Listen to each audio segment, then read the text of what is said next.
سلام. فصل سیب داره شروع میشه. سیبای اول فصل سفته، جون میده برای مربا درست کردن. بریم که یه مربا خوشمزه درست کنیم. نیم کیلو سیب دارم، 300 گرم شکر، 2 لیوان آب، جوهر لیمو.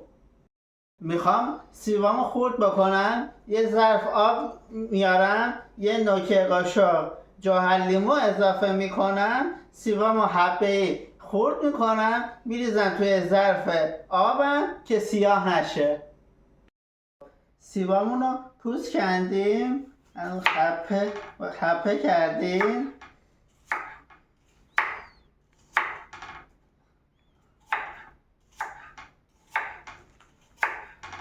میریزیم تو ظرف آبمون.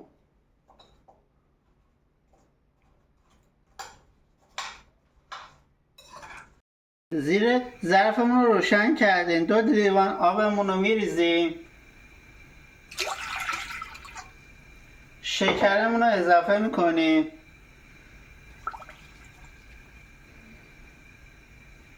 و هل اضافه میکنیم. علاوه بر هل، زعفرون و قلاب هم میتونید اضافه کنید آخرش. من فقط هل اضافه کردم.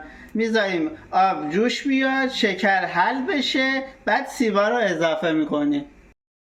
هم میزنم تا شکر حل بشه و آب به جوش بیاد. سیبامو آبکش کردم، شربتم هم به جوش اومد. سیبامو الان میریزم، چون سیبام سفته همین الان میریزم. اگه سیبام نرم بود یه ذره دیرتر میریختم.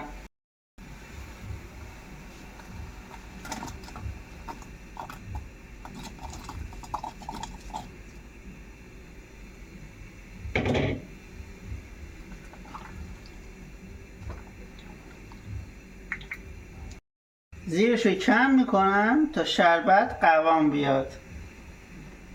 خب هنوز شربتش قوام نیومده. من زیرشو خاموش کردم، گذاشتم سرد بشه. حالا الان که سرد داره میشه، این سیبا داره شیشه‌ای میشه.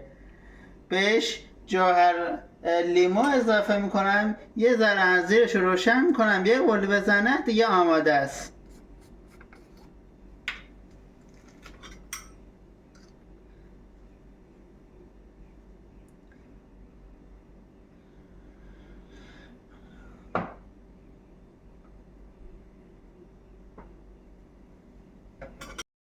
شربتش داره میجوشه.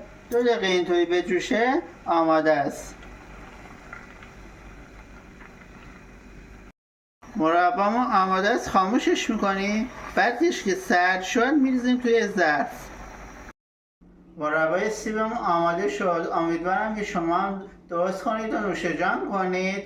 یادتون باشه که آشپز حرفه‌ای نباش، ولی غذاهای حرفه‌ای رو ساده درست کن.